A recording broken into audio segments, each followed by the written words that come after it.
Hi everyone, my name is Deepesh and you are watching Bikeajet YouTube channel. So friends, আজকে দিনটা খুবই special কারণ কালকে আমরা আমার একটা ড্রিম রাইডে বেরোতে চলেছি মেঘালয়ের উদ্দেশ্যে। তো আজকে লাগেজ প্যাকিং করা হচ্ছে। আজকের ডেটটা হলো 15 তারিখ। এটা আমার হেলমেট, আমার বউয়ের হেলমেটটা নিচে আছে। এটা একটা মাইক্রোফাইবার ক্লথ যেটা খুব কাজে।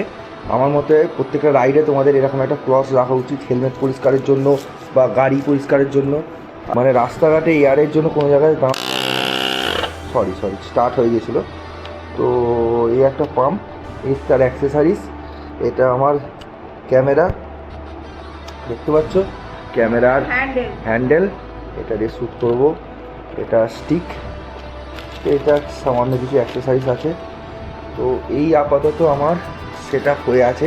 এবার এখানে গোছাবো। এখানেও কিছু জিনিসপত্র দেখতে পাচ্ছ আছে। তো আর এই যে ভিডিওটা তুমি দেখছো, এটা আমার নতুন ক্যামেরা দিয়ে শ্যুট করা, অসমো অ্যাকশন 6।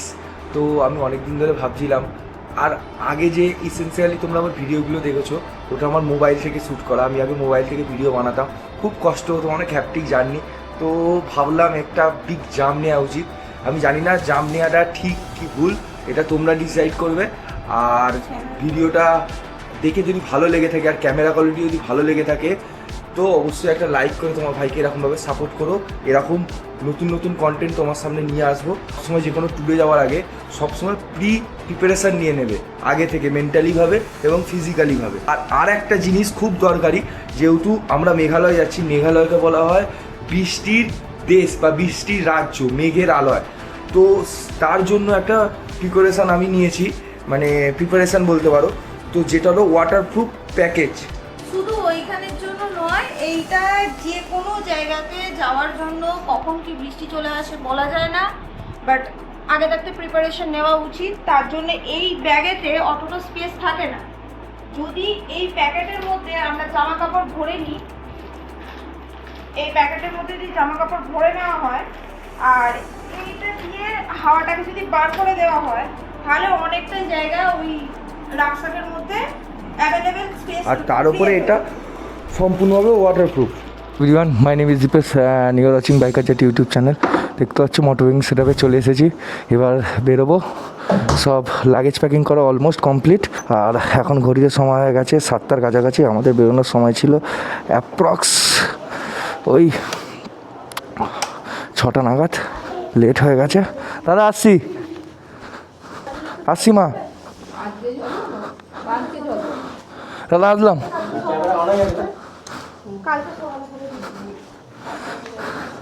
দাঁড়া প্রণাম করে নি। চুম খাও তুমি, ওখান থেকে চুমু খেয়ে নাও, কি আর করবে। জয় পবন পুত্র হনুমান কি জয়। তো ভগবানের নাম নিয়ে আমাদের রাইডটা স্টার্ট করে দিয়েছি। আর এখন ঘড়িতে সময় হয়ে গেছে অ্যাপ্রক্স 7টার কাছাকাছি। তো চলো যাওয়া যাক। পরিচয় হয়নি, রূপম আর রাকেশ দাদা তোমরা সবাই চেনো।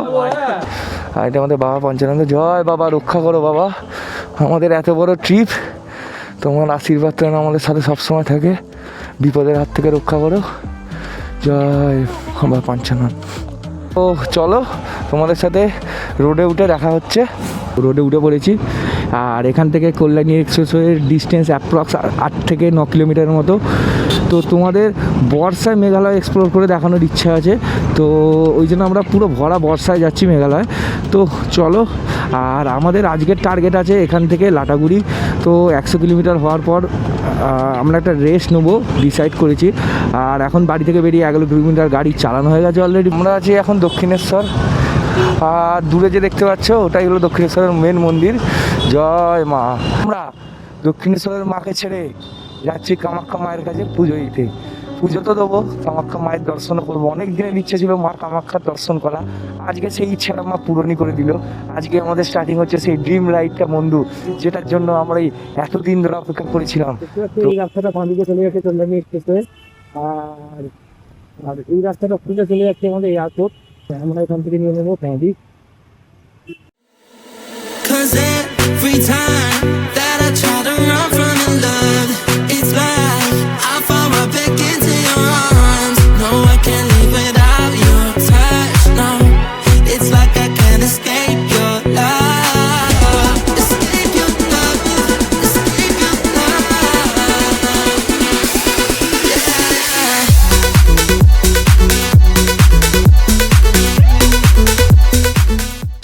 ইন্ডিয়ান অয়েলের পেট্রোল পাম্পের সামনে আমরা দাঁড়িয়েছিলাম কিছুক্ষণ, মিনিট 5 মতো।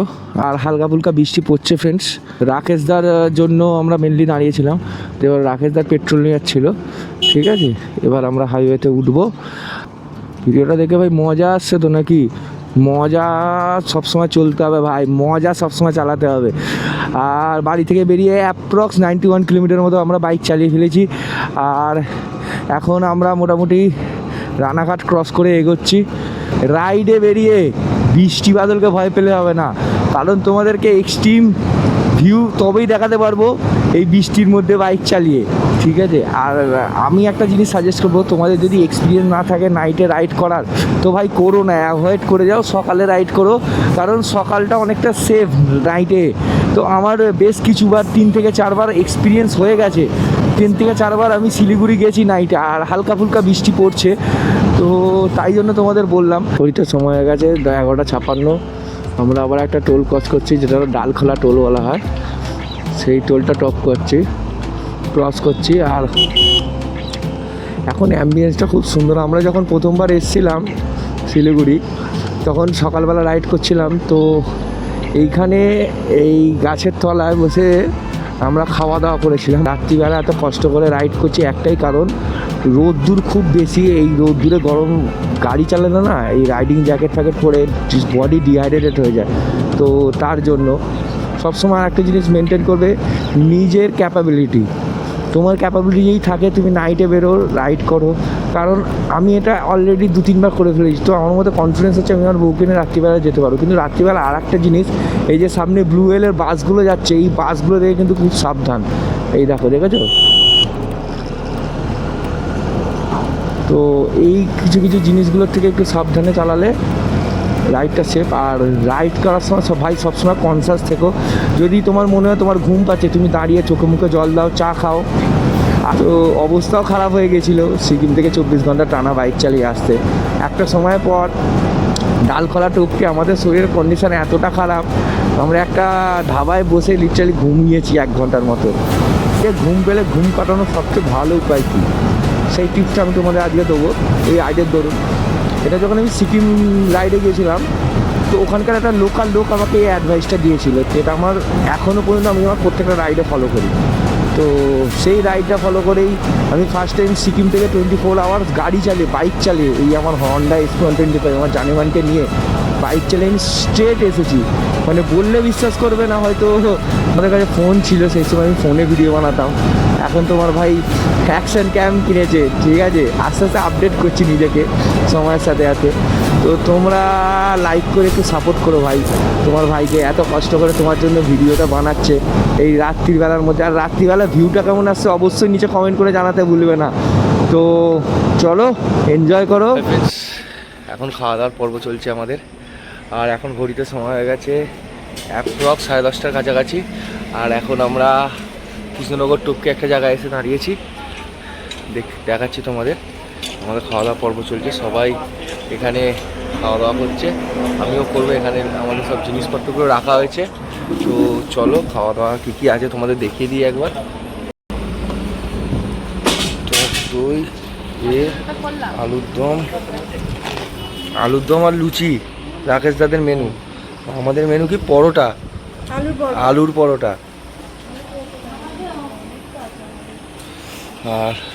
আর বাইকের লাইন আপগুলো দেখিয়ে দিই। আমার জানেমান রূপমের এক্সপালস 200 4B, আর রাকেশদার বুলেট ক্লাসিক 350। আমরা বাড়ি থেকেই খাবারটা নিয়ে এসেছিলাম, খাওয়া দাওয়া করবো এবার। চলো রোড আপডেটটা দিয়ে দিই। রোড কন্ডিশন খুবই খারাপ। তো এই বাইপাস রাস্তাটা হচ্ছে, এখনও কমপ্লিট নয়, তার জন্য তোমরা যদি সকালে আসো কিন্তু খুব জাম হতে পারে এই রাস্তাটা। তো তোমাদের আপডেট দিই। তোমরা যদি নেক্সট শিলিগুড়ি প্ল্যান করছো, বাইক ট্রিপ করবে ভাবছো, তো একটুখানি প্রিপারেশান নিয়ে এসো। চলো, যা ছোটোখাটো ইনফরমেশান হবে তোমাকে ভিডিওর মাধ্যমে দিতে থাকবো। বাচ্চা খানা কন্দে ভরা ভাই রাস্তাটা বাবা সির। বহরমপুর ঢোকার আগে রোড কন্ডিশন হলো এরকম, ফ্লাইওভার হচ্ছে। তো তোমরা যদি সকালে আসো তো এখানে ব্যাপক হারে জাম পাবে। তো মিনিমাম 1 থেকে 2 ঘন্টা এখানে জ্যামে কেটে যাবে তোমাদের, এটা আমার মতে মনে হয়। তো তোমরা যখন আসবে প্রিপারেশান নিয়ে এসো, সেরকম মেন্টালি প্রিপারেশান আর হাতে সময় নিয়ে আসবে। তো এত কিছু কারণের জন্যই আমরা রাত্রিবেলা রাইডটা স্টার্ট করব প্ল্যান করেছি, কারণ আমরা আগে থেকে সব ইনফরমেশান নিয়েছি। আমার একটা কথা মাথায় রেখো, তোমরা যখন কোনো রাইড করবে বলে ভাবছো, তো আগে থেকে প্রিপারেশান নেওয়া স্টার্ট করো, যখন রোড কন্ডিশন করো, ওখানে ওয়েদার কেমন হবে, তো সব কিছু ইনফরমেশান কালেক্ট করে রাখো, ঠিক আছে? যতটা সম্ভব ইনফরমেশান তুমি কালেক্ট করে রাখো। কারণ কী বলো, তুমি যদি এইসব জিনিস যদি আমরা না জানতাম, আমরা যদি সকালে বেরোতাম, তুমি ভাবো তো ঘন্টার পর ঘন্টা যদি তুমি এখানে এরমভাবে দাঁড়িয়ে থাকো এই রাইডিং জ্যাকেট পরে, তুমি এখানেই ভাই হাফ সেদ্ধ হয়ে যাবে, ঠিক আছে? শিলিগুড়ি যাওয়ারও দরকার নেই। আর এই ইনফরমেশানগুলো তোমাদের সাথে শেয়ার করছি। তোমার যদি একটুখানি ভিডিওটা ইনফরমেটিভ লেগে থাকে তো অবশ্যই একটা লাইক করে দাও, আর ভিডিওটা তাকে পাঠিয়ে দাও যে নেক্সট শিলিগুড়ি প্ল্যান করছো বা করবে। তো এখন ঘড়িতে সময় হয়ে গেছে 12:34, আর বাড়ি থেকে বেরিয়ে প্রায় 188 কিলোমিটার মতো গাড়ি চালিয়ে ফেলেছি ভাই। এখন ঘড়িতে সময় হয়ে গেছে অ্যাপ্রক্স 3:27। তো আমরা ফারাক্কা ঢুকছি, আর ট্রেনটা ঢুকছে সেই সময়, কাঞ্চনজঙ্ঘা এক্সপ্রেস। আমরা মোটামুটি কাঞ্চনজঙ্ঘা এক্সপ্রেসের সাথে সাথেই ঢুকছি। ও শিলিগুড়ি ঢোকাবে 8টা থেকে 9টায়, আমরাও ঢুকবো শিলিগুড়ি 8টা থেকে 9টা, বাট আমরা আরও 2-3 ঘন্টা আগে ঢুকেছি। কন্ডিশন কিন্তু ভাই খুবই খারাপ, ভালো বলবো না, কারণ আমরা তো রোড দিয়ে যাচ্ছি না, টোটালি অফ রোড। দেখেছো এইখানে জ্যাম।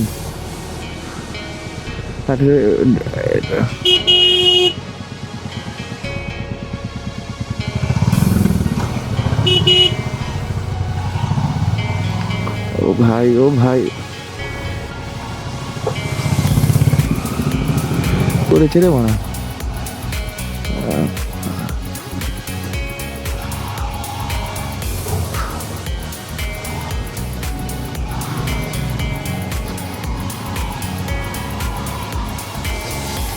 আমাদেরকে কেউ আটকাতে পারবে না ফোনটায়, তুই চাপ নেবে না, আমরা জুনে নিয়েছি আপলোডিং করবো বলে।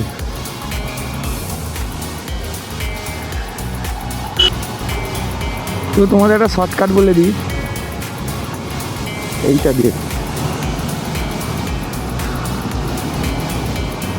সবসময় আমার মতে তুমি এটা দিয়ে যাও ভাই, আরামসে যাবে, কোনো চাপ নেই, ঠিক আছে? আর ওইদিকে যে ব্রিজটা হচ্ছে দেখতে পাচ্ছ, ওই ব্রিজটা প্রায় কমপ্লিট। ওই ব্রিজটা হয়ে গেলে এই যে ও ট্রাফিকটা আছে, প্রায় 1 থেকে 2 বছরের মধ্যে ব্রিজটা কমপ্লিট হয়ে যাবে আশা করি। এর 90% কাজ কমপ্লিট, তাও 1-1.5 বছর লাগবে। তো ব্রিজটা হয়ে গেলে এই ব্রিজটার উপর চাপটা কমে যাবে। আর একটা জিনিস হবে যে এই ট্রাফিকটা অনেকটা কমে যাবে। দেখেছো জ্যাম, দেখেছো ফারাক্কার সবসময় তুমি যে কোনো সময় আসবে জ্যাম পাবেই। আর সকালবেলা যদি এই জ্যামটা পাও না, খুব বিরক্তিকর ব্যাপার হবে, খুব বিরক্তিকর লাগবে তোমার। এই যে দাদারাও যাচ্ছে একটা বাচ্চাকে নিয়ে রাইডে, হ্যাটসঅপ দাদা, হ্যাটসঅপ। আমাদের জন্য ওয়েস্ট বেঙ্গলেই রাইডিং কালচারটা এমন না ভাই, তোকে বললে বিস্কুট দেখো আর একটা বাচ্চা, ঠিক আছে? আর ভিডিওটা দিয়ে এতদূর পর্যন্ত দেখে থাকো অবশ্যই একটা লাইক করে তোমার ভাইকে সাপোর্ট করে, আর চ্যানেলে যদি প্রথম হয়ে থাকো অবশ্যই সাবস্ক্রাইব করে দিও। এরকম মোটরেবল কন্টেন্ট তোমার কাছে সবসময় তোমার ভাই নিয়ে আসবে। আর 125cc বাইক নিয়ে আমি যে অ্যাডভেঞ্চারটা করি, তোমার যদি অ্যাডভেঞ্চার দেখতে ভালো লাগে, র অ্যাডভেঞ্চার, তো অবশ্যই ফলো করে সাবস্ক্রাইব করে নিও ভাই। আর তোমরা যদি ফেসবুকে দেখে থাকো তো অবশ্যই ফলোটা করে রেখো, ঠিক আছে? তো চলো,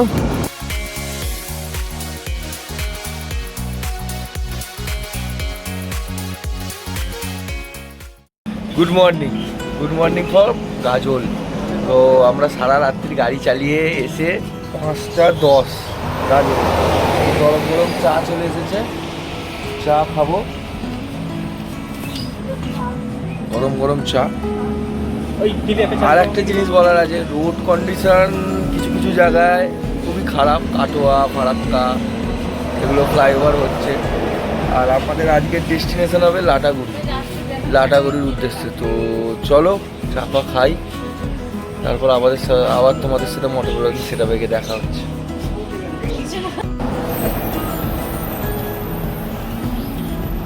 ছোটবেলায় একসময় খুব খেয়েছি, ছোটবেলাটাকে মনে করে ভাবছি। দুধ চা সকালে, মানে আগের দিন রাতের বাসি দুধ বাড়িতে খেতে হয়।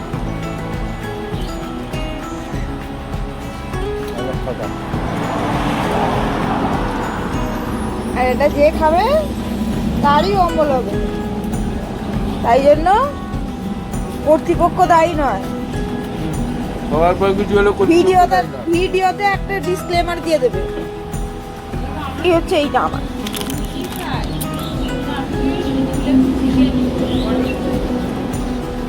দিদি কিছু খাইনি, ডায়েট ফলো করছে এখানে এসেও, আর বাকি সবাই খাচ্ছে, চা খাচ্ছে। এই যে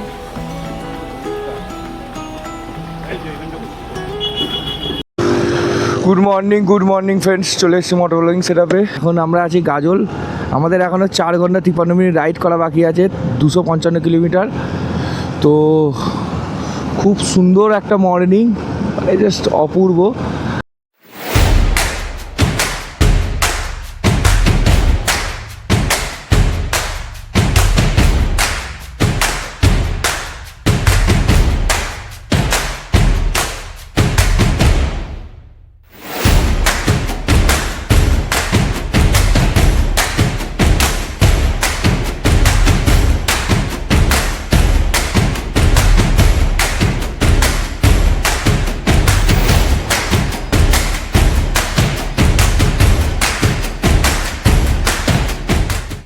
ভাই কি বলবো, এত সুন্দর লাগছে না, দুপাশটা পুরো গ্রিন হয়ে আছে দুপাশটা।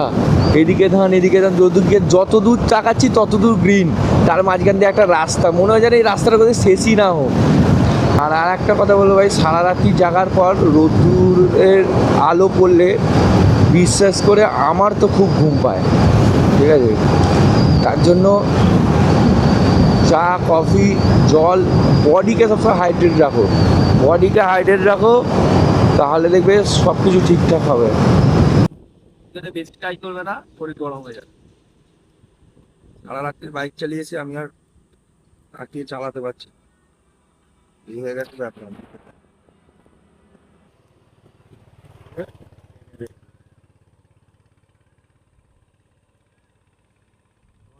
ইনস্ট্যান্ট কেটে যাবে।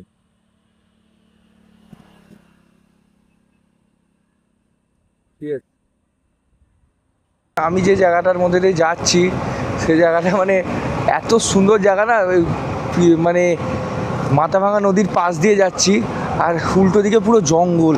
ও সরি বাম্পার, আর এদিকেও জঙ্গল দেখতে পাচ্ছ, মানে এত বিউটিফুল প্লেস, মানে বলে বোঝাতে পারবো না। ওয়াও ভাই ওয়াও, মানে চোখগুলো গার্ডেন হয়ে যাচ্ছে পুরো, ঠিক আছে। কি সুন্দর লাগছে, বিউটিফুল। ওয়াও, ওইদিকে পুরো জঙ্গল, এদিকে পুরো জঙ্গল, আর এই মাঝখানে জঙ্গলের মাঝখানে এরকম ফুলের গাছ হয়ে আছে, অপূর্ব লাগছে, অপূর্ব। তিস্তা ব্যারেজের পাশে জাস্ট মাইন্ড ব্লোয়িং। পুরো চারপাশে জঙ্গলে ভর্তি, একটা আলাদাই শান্তি এখানে পাচ্ছি। মানে তুমি যদি আসো বাইক রাইড করো এখানে, আলাদাই শান্তি পাবে। মানুষ শান্তির খোঁজে যায় না, এখানে এলে তুমি ভাই শান্তি পাবে, যা বলো তাই। এটা হলো সেই ফেমাস তিস্তা ব্যারেজ, দেখতে পাচ্ছ কি বিরাট। তোমাদেরকে একটা ভিউটা ওপর থেকে একবার দেখিয়ে দিই। এই হলো তিস্তা ব্যারেজের ভিউ, ঠিক আছে। দারুণ লাগছে, জাস্ট দারুণ, অপূর্ব। ওইদিকে পুরো জঙ্গল,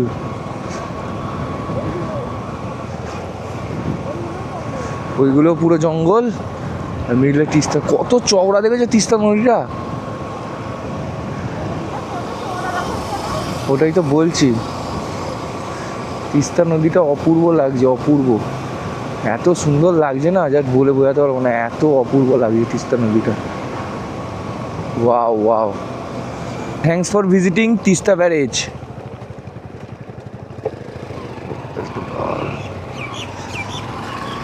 ব্যারেজের উপরটা দেখেছো কতটা উঁচু, সুন্দর। আর এখন ঘড়িতে সময় হয়ে গেছে অ্যাপ্রক্স 10টা 26। বাড়ি থেকে বেরিয়ে অলমোস্ট 600 কিলোমিটার মতো গাড়ি চালিয়ে ফেলেছি, 598। আর এখান থেকে লাটাগুড়ির ডিস্টেন্স 25 কিলোমিটার, 34 মিনিটের মতো লাগবে দেখাচ্ছে। তো ঝপাঝপ যাই, রুমে গিয়ে তোমাদের সাথে আরও কথা বলার আছে, আরও কিছু। অবশেষে বহু নদী এবং বহু জঙ্গল ক্রস করে দুপুর প্রায় 1:30 মিনিটে আমরা লাটাগুড়ি পৌঁছে যাই। দীর্ঘ প্রায় 20 ঘন্টারও বেশি সময় ধরে চলা এই যাত্রার প্রথম গন্তব্যে পৌঁছানোর আনন্দ ভাষায় প্রকাশ করা সত্যি কঠিন। লাটাগুড়ি শান্ত পরিবেশ, চারপাশে সবুজ বন এবং চারপাশে বয়ে যাওয়া নদী, তার মাঝখানে শীতল বাতাস মুহূর্তেই মন ভালো করে দিচ্ছিল। এবং লাটাগুড়ি চারপাশ দিয়ে চা বাগানে ঘেরা এক অপূর্ব জায়গা। কিন্তু ক্লান্তি ছিল, কিন্তু তার থেকেও বেশি ছিল আনন্দ আর তৃপ্তি আমাদের গন্তব্যে পৌঁছানো। তো বন্ধুরা, এটাই ছিল আমাদের কলকাতা থেকে মেঘালয় ট্রিপের ডে 1, কলকাতা থেকে লাটাগুড়ি।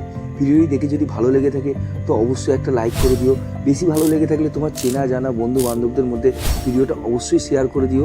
তো নিচে কমেন্ট করতে ভুলবে না তোমাদের লংগেস্ট বাইক ট্রিপ কত কিলোমিটারের ছিল। আর চ্যানেলে যদি নতুন হয়ে থাকো চ্যানেল সাবস্ক্রাইব করে নিচে থাকা বেল আইকনটা প্রেস করে দিও, যাতে আমার এরকম মোটরেবল কন্টেন্ট তোমরা মিস না করো। পরবর্তী পর্বে আমরা লাটাগুড়ি থেকে আরও এগিয়ে যাব মেঘালয়ের পথে। ততক্ষণ ভালো থেকো, নিরাপদে রাইড করো, আর দেখা হবে পরের ব্লগে। জয় হিন্দ।